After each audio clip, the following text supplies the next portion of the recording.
ये इधर देखो। हाँ, तो मैं क्या कह रहा था देखो, इस वीडियो में आपको मैं बताऊंगा कि रिश्ता या संबंध या नाता किस तरह से शुरू होता है, कैसे निभाया जाता है और अंत में उसका अंत कैसे हो जाता है। इन सारी चीज़ों को मैं एक्सप्लेन कर दूंगा। मतलब रिश्तों को लेकर जितने भी डाउट्स आपके अंदर हैं या आपके मस्तिष्क में है, उन सारी चीज़ों को मैं यहाँ पर क्लियर कर दूंगा। तो सबसे पहले जाने रिश्ता है क्या। रिश्ता का मतलब संबंध या रिलेशन। अभी तो नॉर्मली सबको पता है, लेकिन ये एक ऐसी भावना है जो कि किसी भी चीज़ को लेकर या चाहे इंसान हो या कोई जानवर हो, चूँकि ये सजीव होना चाहिए, ठीक है। इसमें निर्जीव चीज़ों से रिश्ता नहीं होता। निर्जीव चीज़ों से आपका लगाव हो सकता है, प्रेम हो सकता है, लेकिन रिश्ता नहीं हो सकता है, ठीक है। बना लो अलग बात है, लेकिन आप जब बनाओगे तो उसको आप सजीव एज्यूम कर कर ही बनाते हो।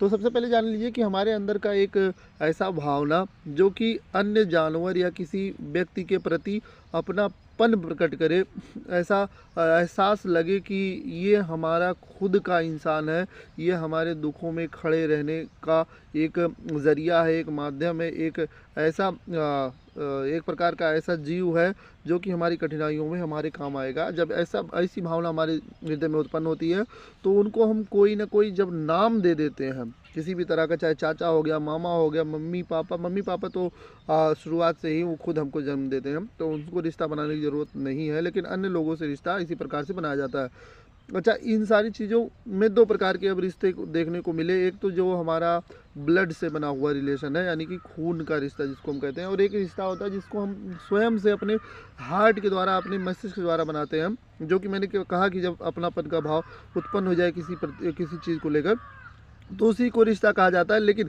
अब रिश्तों में द्वंद्व आने लगता है।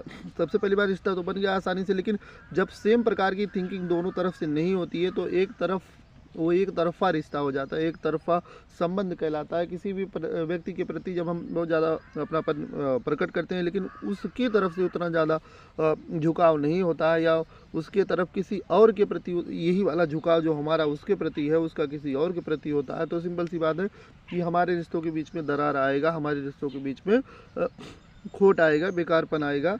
तो जिससे क्या होगा, रिश्ता कमज़ोर होगा। और जब रिश्ता कमज़ोर होगा तो एक तरफ़ा कितना भी चलाया जाए, वो एक समय बाद क्या हो जाएगा, रिश्ता टूट जाएगा, तो बिखर जाएगा। तो मतलब टूटना एक तरह से कोई मतलब बड़ी बात नहीं था। यहाँ पर खून के रिश्ते भी तोड़ जाते हैं, खून के रिश्ते भी टूटते हैं। अब उनके अलग अलग कारण हो सकते हैं, वो कारण बहुत बड़े हैं, उनको हम किसी और वीडियो में बता देंगे, क्योंकि खून का रिश्ता टूटना इतना आसान नहीं होता। लेकिन ये सारे रिश्ते जो हैं बड़ी आसानी से टूट जाते हैं, जो कि मैंने बताया कि उनका किसी और के प्रति और हमारा उनके प्रति हो सकता है। तो यही सारे हैं रिश्ते।